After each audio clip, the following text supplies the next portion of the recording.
Assalamualaikum warahmatullahi wabarakatuh. Baik, sebelumnya kami ucapkan terima kasih terlebih dahulu kepada dosen pengampu yaitu Dr. Mirawati Yanita, SPMM, yang telah memberikan kami kesempatan untuk dapat mempresentasikan hasil diskusi kami yaitu tentang kontribusi sektor pertanian terhadap pertumbuhan PDRB Kabupaten Tebo. Baik, sebelumnya kami izin untuk memperkenalkan diri terlebih dahulu.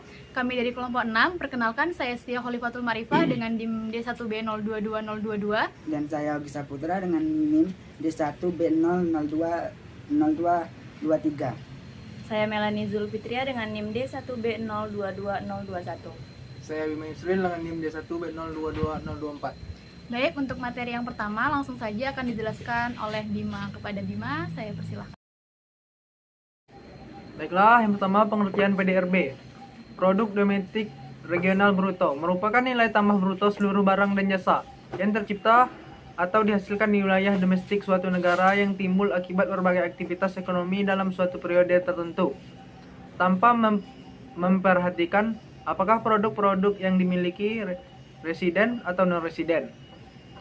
Adapun penyusunan PDRB dapat dilakukan melalui 3 pendekatan, yaitu pendekatan produksi, pengeluaran, dan pendapatan yang disajikan atas dasar harga berlaku dan harga konstan.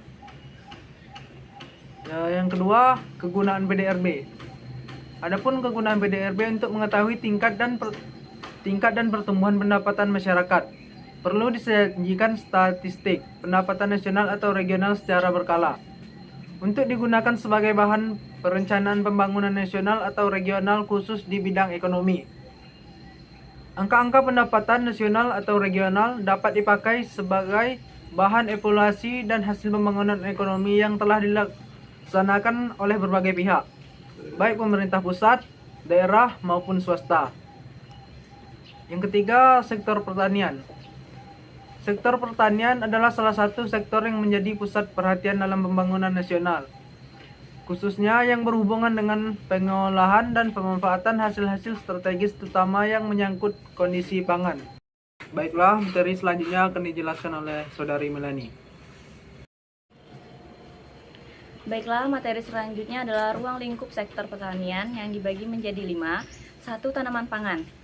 Tanaman pangan meliputi semua kegiatan ekonomi yang menghasilkan komoditas bahan pangan. Yang kedua ada tanaman hortikultura, di mana tanaman hortikultura terdiri dari tanaman hortikultura semusim dan hortikultura tahunan. Yang ketiga ada peternakan. Peternakan adalah mencakup semua usaha peternakan yang menyelenggarakan pembibitan serta budidaya segala jenis ternak dan unggas dengan tujuan untuk dikembangbiakan, dibesarkan, dipotong, dan diambil hasilnya, baik yang dilakukan rakyat maupun oleh perusahaan ternak. Yang keempat ada tanaman perkebunan. Tanaman perkebunan terdiri dari tanaman perkebunan semusim dan tanaman perkebunan tahunan. Yang kelima, jasa pertanian dan perburuan, di mana kegiatan jasa pertanian dan perburuan meliputi kegiatan jasa pertanian, perburuan dan penangkapan satwa liar, serta penangkaran satwa liar. Materi selanjutnya, tinjauan ekonomi Kabupaten Tebo. Nilai PDRB Kabupaten Tebo atas dasar harga berlaku pada tahun 2021 mencapai 16,96 triliun rupiah. Secara nominal, nilai PDRB ini mengalami kenaikan sebesar 2,21 triliun rupiah dibandingkan dengan tahun 2020 yang mencapai 14,75 triliun rupiah. Naiknya nilai PDRB dipengaruhi oleh meningkatnya produksi di seluruh lapangan usaha dan adanya inflasi. Berdasarkan harga konstan 2010, angka PDRB juga mengalami kenaikan dari 10,16 triliun rupiah pada tahun 2020 menjadi 10,56 triliun rupiah pada tahun 2021. Hal ini menunjukkan selama tahun 2021 Kabupaten Tebo ini mengalami pertumbuhan ekonomi sekitar 4,32%, lebih cepat dibandingkan tahun sebelumnya. Kenaikan PDRB ini murni disebabkan oleh meningkatnya produksi di seluruh lapangan usaha, tidak dipengaruhi inflasi. Distribusi persentase PDRB Kabupaten Tebo atas dasar harga berlaku menurut lapangan usaha kategori pertanian, kehutanan, dan perikanan tahun 2017-2021. Berdasarkan data yang telah kami ambil dari BPS, pada tahun 2018 sektor ini mencatat penurunan yang signifikan sebesar 49,13% dari 50,71% pada tahun 2017. Yang kemudian setelah itu diikuti dengan pertumbuhan yang lebih tinggi pada tahun 2019 yang sebesar 49,19%. Ini menunjukkan kinerja pertumbuhan yang positif dalam sektor tersebut. Peningkatan pertumbuhan yang signifikan pada tahun 2020 dengan angka pertumbuhan mencapai sebesar 52,8% dilanjutkan di tahun 2021 sebesar 53,8%. Ini menunjukkan adanya stimulus ekonomi, kebijakan dukungan sektor pertanian, atau faktor-faktor lain yang mendukung pertumbuhan pada tahun tersebut. Oke, materi selanjutnya akan disampaikan oleh Setia. Baik, selanjutnya yaitu adalah laju pertumbuhan produk domestik regional bruto Kabupaten Tebo atas dasar harga konstan 2010 menurut lapangan usaha 2017 sampai dengan 2021.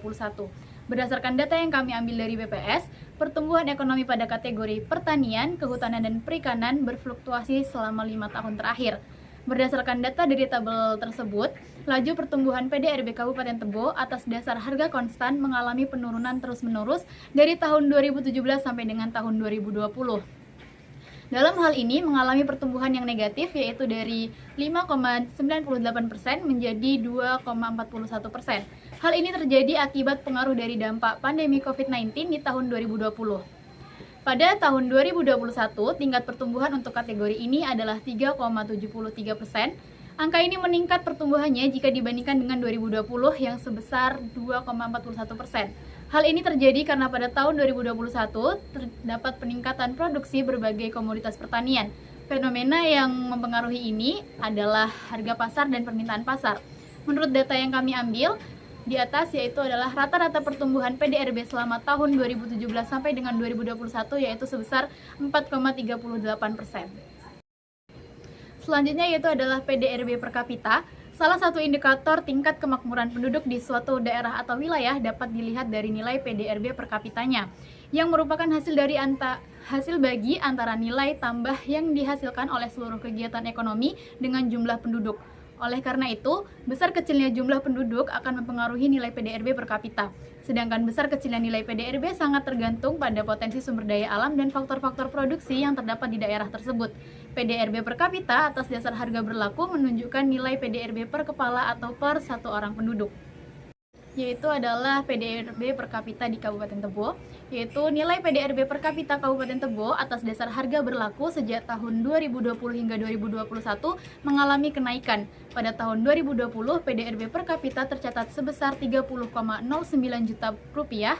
Secara nominal terus mengalami kenaikan hingga tahun 2021 yang mencapai 31,09 juta rupiah.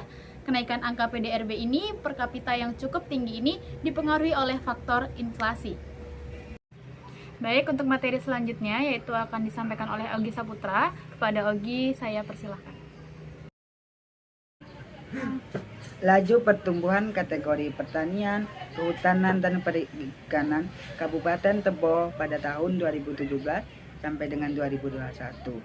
Seperti yang terdapat pada grafik tersebut, pada tahun 2021, kategori ini terjadi kenaikan sebesar 3,74%. Angka ini naik walau tidak banyak dibandingkan dengan tahun 2020, yang hanya 2,41% sepanjang tahun 2020. Terjadi pandemi COVID-19 yang hampir mempengaruhi seluruh sektor ekonomi sehingga berdampak kurang baik bagi produktivitas pertanian. Berdasarkan penjelasan dari materi sebelumnya, dapat ditarik kesimpulan bahwasanya yang pertama, pertumbuhan PDRB di Kabupaten Tebo, terutama pada tahun 2017 sampai dengan tahun 2021, mencerminkan ketahanan ekonomi wilayah Tebo dalam menghadapi berbagai tantangan, termasuk dari dampak pandemi COVID-19. Sebagai pusat ekonomi di Provinsi Jambi, Kabupaten Tebo menjadi salah satu perhatian khusus dalam perencanaan pembangunan ekonomi regional. Yang kedua, sektor pertanian, kehutanan, dan perikanan memiliki peran penting dalam pertumbuhan ekonomi Kabupaten Tebo.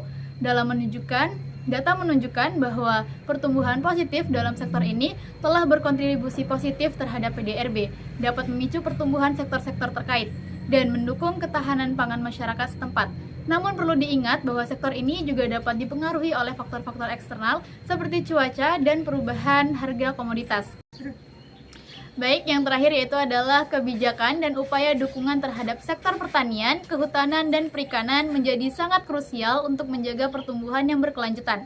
Investasi untuk infrastruktur pertanian, pelatihan petani, pengembangan teknologi, serta upaya untuk memperbaiki akses pasar merupakan langkah-langkah yang memerlukan perhatian lebih dari pemerintah. Mungkin itu saja diskusi yang dapat kami presentasikan. Kurang dan lebihnya kami mohon maaf. Kami akhiri.